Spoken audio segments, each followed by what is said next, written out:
आमना सामना मीडिया में आप सभी का इस्तकबाल है, स्वागत है। पिछले 20-22 दिनों से महाराष्ट्र में सरकार के गठन को लेकर बहुत सारी बातें सामने आ रही है। 30 साल पुराना रिश्ता शिवसेना बीजेपी का टूट गया। उसके बाद ये सवाल खड़ा हुआ कि शिवसेना सरकार कैसे बनाएगी, शिवसेना का सीएम कैसे होगा। लेकिन शिवसेना के सीएम को लेकर एनसीपी कांग्रेस ने शिवसेना को सपोर्ट किया और यह तय हुआ कि एक ऐसा कॉमन मिनिमम प्रोग्राम महाराष्ट्र आवाम के सामने पेश करेंगे जिससे कि 5 साल तक सरकार चले। सबसे बड़ा सवाल यह था कि कांग्रेस एनसीपी महाराष्ट्र में सेकुलरिज्म पर यकीन रखती है, वहीं शिवसेना हिंदुत्व के विचारों पर चलने वाली पार्टी है। तो ये दो विचार आपस में कैसे एक साथ आ सकते हैं, और इन्हीं सभी सवालों को लेकर महाराष्ट्र के आवाम में बहुत सारे सवालात भी खड़े हुए। वही हम देखते हैं कि महाराष्ट्र के सियासी गलियारों में पिछले 2-3 दिनों में बहुत सारे सवालात चहलकदमी करते नजर आए, घूमते फिरते नजर आए। वो सवाल क्या थे? सबसे पहला सवाल था कि मोदी जी ने अपना सियासी दांव खेलते हुए पार्लियामेंट में 2 पार्टियों की बहुत तारीफ की, जमकर तारीफ की। उसमें खास तौर से एनसीपी के सरबराह और उनकी पार्टी की तारीफ करते हुए मोदी ने एक तरह से शरद पवार के सामने अपना सियासी दांव खेला। और उसके दूसरे दिन ही राष्ट्रवादी कांग्रेस पार्टी के चीफ शरद पवार जी और कांग्रेस की चीफ सोनिया गांधी की मुलाकात होती है।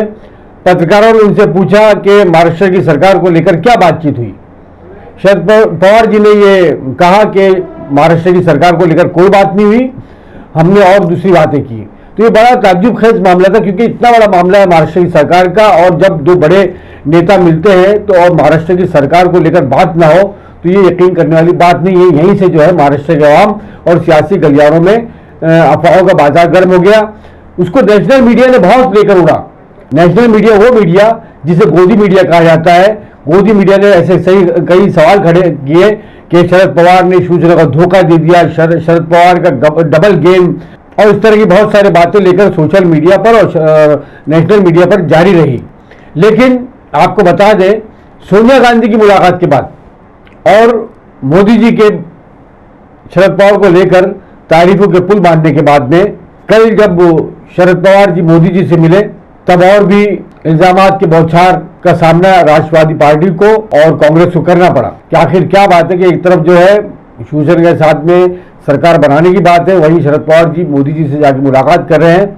प्रधानमंत्री मोदी जी से मिलने के बाद में शरद पवार ने कहा कि मैंने महाराष्ट्र के किसान जो परेशान है उनको राहत देने के लिए हमने मरकज से बात की है, सेंट्रल गवर्नमेंट से बात की है, और इसीलिए मैं मोदी जी से मैंने मुलाकात की।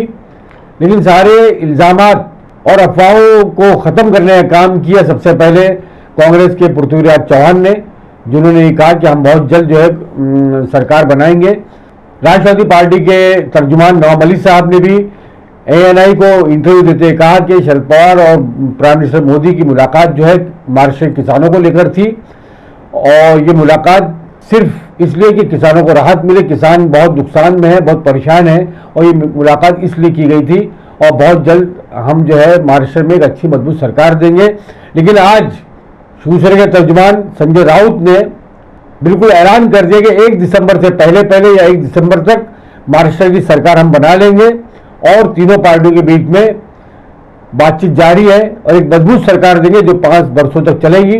तो आइए नाज़रीन, हम आपको पृथ्वीराज चौहान जी का वो इंटरव्यू दिखाते हैं जो उन्होंने ANI को दिया। उसके बाद में नवाब मलिक साहब का इंटरव्यू दिखाते हैं, और जो ताज़ा इंटरव्यू जो ANI को शिवसेना तर्जुमान संजय राउत जी ने दिया है वो भी हम आपको दिखाते हैं। देखिए और पूरे हालात का आप अंदाज़ा लगाइए कि महाराष्ट्र में ऐसा लगता है कि बहुत जल्द सरकार बनेगी। महाराष्ट्र में बीजेपी नवाज मीडिया नहीं चाहता है कि महाराष्ट्र के अंदर शिवसेना, एनसीपी और कांग्रेस अलायंस की सरकार बने। इसलिए इस तरह की अफवाहें और ये भ्रम कायम करने की कोशिश की जा रही है कि इन तीनों पार्टियों में तालमेल नहीं हो पा रहा है।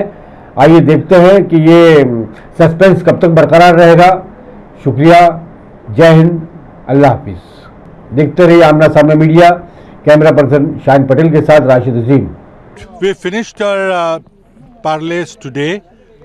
Our discussions were extremely positive. Shiv Sena was in touch with us. NCP and Congress leaders sat face to face. we resolved many issues. And as I said, we are in constant touch with Shiv Sena leadership also. We are now stop our deliberations today. We will continue differently. Congress will sit at 10 o'clock tomorrow. NCP will sit separately at 10 o'clock. Then afternoon, 2 o'clock, we'll probably, NCP and Congress will sit again together. And by evening, after 5 or 6 o'clock, we'll all proceed to Bombay. Day after tomorrow, Shiv Sena, Congress and NCP will sit together. And I expect by day after tomorrow evening, you will have a complete details of the architecture of the alliance. देखिए, महाराष्ट्र में बिना मौसम बरसात के कारण बड़े पैमाने पे किसानों का नुकसान हो गया। अगली फसल की बुआई शुरू करनी है, किसानों के पास पैसा नहीं है। राज्य सरकार ने 10,000 करोड़ रुपए देने का ऐलान किया था, आज कोई सरकार नहीं है, कोई मदद नहीं बांटी जा रही है। तो केंद्र सरकार की जिम्मेदारी बनती है कि केंद्र सरकार मदद करे। शिवसेना के नेता ने भी आग्रह किया है कि पवार साहब प्रधानमंत्री से मिलके कोई राहत पैकेज केंद्र दे, इसको लेके मांग रखेंगे और हम लोग प्रधानमंत्री से मांग करेंगे कि प्रधानमंत्री केंद्र सरकार महाराष्ट्र में किसानों को राहत देने के लिए कोई फैसला करे। इस मांग को लेके पवार साहब प्रधानमंत्री जी से मिलने वाले। सर, आज वो पार्लियामेंट में किसानों की मांग को लेके मिलेंगे सर? निश्चित रूप से किसान जो परेशान है महाराष्ट्र में, देश जान रहा है कि बिन मौसम बरसात के कारण पूरी तरह से फसलें तबाह हैं, लोगों के बाग पूरी तरह से खत्म हो गए। जिस तरह से मदद का ऐलान हुआ है राज्यपाल महोदय ने, वो नाकाफी है। अगली फसल की बुआई है, लोगों को मदद मिलनी चाहिए। तो केंद्र सरकार की जिम्मेदारी बनती है कि कोई राहत देने का काम करे। इसी मांग को लेकर पवार साहब प्रधानमंत्री जी से मिलेंगे। दिसंबर से पहले लगभग ये तय हो जाएगा, मुख्यमंत्री पद या सरकार बनाने की पूरी प्रक्रिया पूरी हो जाएगी। कल तक यहाँ मीटिंगें चल रही थी, बैठकों का दौर चल रहा था। पवार साहब के घर में कांग्रेस एनसीपी की एक मैराथन बैठक चल रही थी। लेकिन कल से मुंबई में इस प्रकार से जो एक दूसरे के साथ चर्चा करने का जो काम है, एक दिन का काम है। आने वाले 2 दिनों में सरकार बनाने के बारे में हम आगे जाएंगे। अब 3 पार्टी एक साथ आने की प्रक्रिया शुरू हो गई है, तो सरकार बनेगी। पावर शेयरिंग के बारे में मुंबई में जाकर 3 पार्टी एक साथ चर्चा करेगी। कांग्रेस एम्फसाइज कर रहा है सेक्युलर वर्ड पे, कांग्रेस एम्फसाइज कर रहा है सेक्युलर वर्ड पे और कह रहा है कि शिवसेना को अपने हिंदुत्व आइडियोलॉजी थोड़ा टोन डाउन करना ये देश का संविधान सेक्युलर शब्द से ही जुड़ा है। इस देश में जो भी काम होता है आज भी गरीबों के लिए, किसानों के लिए, वो जात और धर्म को देखकर नहीं कोई काम करता। जो इस देश का नागरिक है वो सभी देश के हिस्सेदार है, ये हम सब मानते हैं। बाला साहब ठाकरे ऐसे नेता इस देश में रहे जिसने हमेशा कहा कि किसी भी न्यायालय में जो आप धर्म के ग्रंथ पर हाथ रखकर शपथ लेते हो, ये बंद करो। अगर ये देश सेक्युलर है तो, और संविधान के किताब के ऊपर हाथ रखकर आप शपथ लीजिए। ये बाला साहब ठाकरे जी की हमेशा भूमिका रही है।